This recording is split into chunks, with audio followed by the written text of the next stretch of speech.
Disclaimer. We are not SEBI registered. All videos and content shared on this channel are strictly for educational purposes only. Please consult a SEBI registered financial advisor before making any investment decisions. Trading and investing involve risk. This is not financial advice.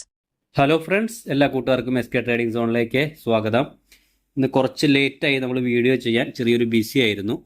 നമുക്ക് എല്ലാ ദിവസത്തെയും പോലെ Nifty, അതുപോലെ small cap, അതുപോലെ ഒന്ന് രണ്ട് സ്റ്റോക്കുകൾ നമുക്ക് ചാർട്ടിൽ പോയിട്ട് അനലൈസ് ചെയ്യാം. സ്റ്റോക്കുകളൊന്നും ബൈസൽ റെക്കമെൻഡേഷൻ അല്ല, ഞാൻ ജസ്റ്റ് എഡ്യൂക്കേഷൻ പർപ്പസിന് വേണ്ടി മാത്രമാണ് വീഡിയോസ് ചെയ്യുന്നത്. അപ്പോൾ നിങ്ങൾ ആ രീതിയിൽ മാത്രം വീഡിയോസ് കാണാൻ ശ്രമിക്കുക.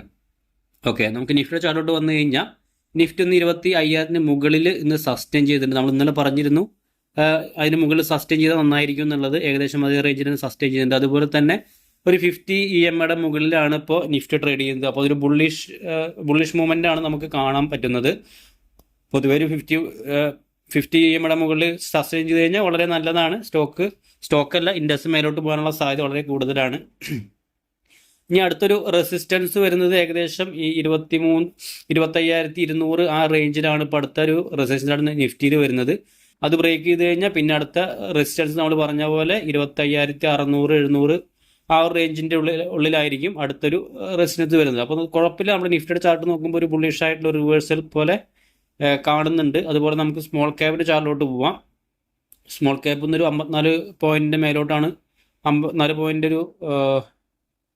ഒരു റാലിയാണ്. റാലി എന്ന് പറയാൻ പറ്റില്ല, ചെറിയൊരു മൂവ്മെൻ്റ് ഇന്ന് സ്മോൾ ക്യാപ്പ് ഇൻഡെക്സിൽ കണ്ടു. പക്ഷെ ഇതിൻ്റെ ഒരു ചെറിയൊരു പ്രശ്നം എന്ന് പറഞ്ഞു കഴിഞ്ഞാൽ നമുക്കൊരു 50 EMA നമ്മൾ പ്ലോട്ട് ചെയ്യുമ്പോൾ അതിൻ്റെ മുകളിൽ ക്ലോസ് ചെയ്തിട്ടില്ല. അപ്പോൾ അതൊരു നെഗറ്റിവിറ്റിയാണ് കാണിക്കുന്നത്. ചില സമയങ്ങളിൽ ഈ ഒരു ഇതിൻ്റെ റെസിസ്റ്റൻസ് ഏരിയ വരുന്നുണ്ട്. ഈ നമ്മൾ ഈ വരച്ച ലൈന് 17,950 റേഞ്ച്. അത് കൂടാണ്ട് തന്നെ ഈ 50 EMA ആ റേഞ്ചിലാണ്. അപ്പോൾ ഏകദേശം ചിലപ്പോൾ ആ റേഞ്ചിൽ നിന്നൊരു തട്ടിയിട്ട് ചിലപ്പോൾ മേലോട്ട് പോകാനുള്ള സാധ്യതയും കാണുന്നുണ്ട്.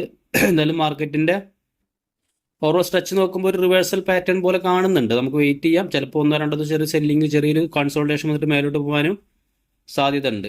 ഓക്കെ, അപ്പോൾ നമുക്ക് ഒരു 2 സ്റ്റോക്കുകൾ നമുക്ക് ചാർട്ടിൽ പോയിട്ട് അനലൈസ് ചെയ്യാം. പറയുന്ന പോലെ എഡ്യൂക്കേഷൻ പർപ്പസിനാണ് നമ്മൾ വീഡിയോ ചെയ്യുന്നത്. ആദ്യത്തെ ഒരു സ്റ്റോക്ക് ശാരദ എനർജി എന്ന് പറഞ്ഞൊരു സ്റ്റോക്കാണ്. ഇന്നൊരു സ്റ്റോക്ക് ഒരു പേഴ്സണേജിൻ്റെ മുകളിലാണെന്ന് മേലോട്ട് പോയത്. പക്ഷേ ഈ ഒരു സ്റ്റോക്കിൻ്റെ ഒരു ബ്രേക്ക് ഔട്ട് നടന്ന ഒരു സ്റ്റോക്കാണ്. ഈ കണ്ട ഈ റേഞ്ചിൽ നിന്ന് നല്ല രീതിയിലുണ്ട്. ഈ റേഞ്ചിൽ വന്നാണ് 2025 മാർച്ചിൽ. അതിന് ശേഷം ഇവിടുന്ന് നല്ലൊരു വലിയൊരു ഗ്യാപ്പ് അപ്പ്. അതിനുശേഷം സ്റ്റോക്ക് ആ റേഞ്ചിൽ നിന്ന് താഴത്തോട്ട് വന്നിട്ടില്ല. അവിടുന്ന് മേലോട്ട് തന്നെയാണ് സ്റ്റോക്ക് മേലോട്ട് തന്നെയാണ് പോയിക്കൊണ്ടിരിക്കുന്നത്. അപ്പോൾ നമുക്ക് ഇതിലേക്ക് ഒരു 608 എബോ ഒക്കെ വേണമെങ്കിൽ നമുക്കൊരു പേപ്പർ ട്രേഡിങ്ങിനെ പോലെ നിങ്ങൾക്ക് കൺസിഡർ ചെയ്യാവുന്നതാണ്. എൻട്രി പേപ്പർ ട്രേഡിങ് പോലെ എടുത്തിട്ട് നിങ്ങൾക്ക് നോക്കാവുന്നതാണ്. സ്റ്റോക്കിൻ്റെ മൂവ്മെൻറ്റും കാര്യങ്ങളൊക്കെ ശ്രദ്ധിക്കാവുന്നതാണ്.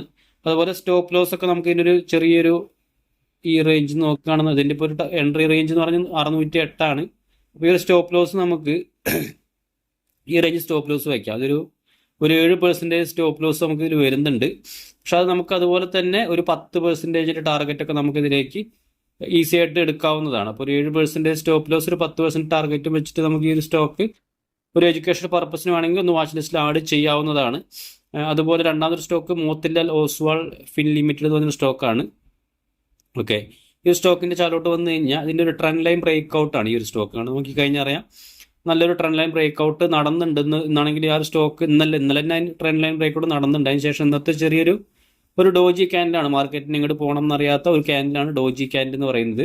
അപ്പോൾ ഇതിലേക്ക് നമുക്ക് ഈ റേഞ്ചിൽ തന്നെ നമുക്കൊരു എൻട്രി ഒക്കെ എടുക്കുകയാണെന്ന് പറഞ്ഞാലും ഈ ക്യാൻഡിൻ്റെ താഴെ നമുക്ക് ചെറിയൊരു സ്റ്റോപ്പ് ലോസ് വെച്ചാൽ ഒരു 3% സ്റ്റോപ്പ് ലോസ് വയ്ക്കുക. നമുക്കിതിലേക്ക് ഒരു 6% ടാർഗറ്റൊക്കെ നമുക്ക് സുഖമായിട്ട് എടുക്കാം. 1:2 ഒക്കെ റിസ്ക് റിവാർഡ് വെച്ചിട്ട് നമുക്ക് വേണമെങ്കിൽ ഈ ഒരു സ്റ്റോക്ക് ഷോർട്ട് ടൈമിലേക്ക് കൺസിഡർ ചെയ്യാം. എഡ്യൂക്കേഷണൽ പർപ്പസിന് വേണമെങ്കിൽ ഈ 2 സ്റ്റോക്കുകൾ നിങ്ങൾക്ക് വാച്ച് ലിസ്റ്റിൽ ആഡ് ചെയ്തിട്ട് അതിൻ്റെ മൂവ്മെൻ്റ് ഒക്കെ ഒന്ന് ശ്രദ്ധിക്കാവുന്നതാണ്. അപ്പോൾ ചെറിയൊരു വീഡിയോ ആണ്. നമ്മളധികം കുറച്ച് ലേറ്റായിട്ട് വീഡിയോ ചെയ്തത്. അപ്പോൾ അതുപോലെ നമുക്ക് ടെലിഗ്രാം ചാനലുണ്ട്, അതിലേക്ക് ജോയിൻ ചെയ്യാൻ താല്പര്യമുള്ളവർക്ക് ജോയിൻ ചെയ്യാം. കാരണം നമ്മൾ ലൈവ് മാർക്കറ്റിൽ നല്ല ചാർട്ടുകളൊക്കെ ഉണ്ടെങ്കിൽ ഞാൻ ഗ്രൂപ്പിൽ ഷെയർ ചെയ്യുന്നതാണ്. അപ്പോൾ നിങ്ങൾക്ക് സ്വന്തമായിട്ടൊക്കെ എടുക്കാനൊക്കെ താല്പര്യമുള്ളവർക്കൊക്കെ വളരെ യൂസ്ഫുൾ ആയിട്ടുള്ള ചാർട്ടുകൾ ഞാൻ ഗ്രൂപ്പിൽ ഷെയർ ചെയ്യുന്നതാണ്.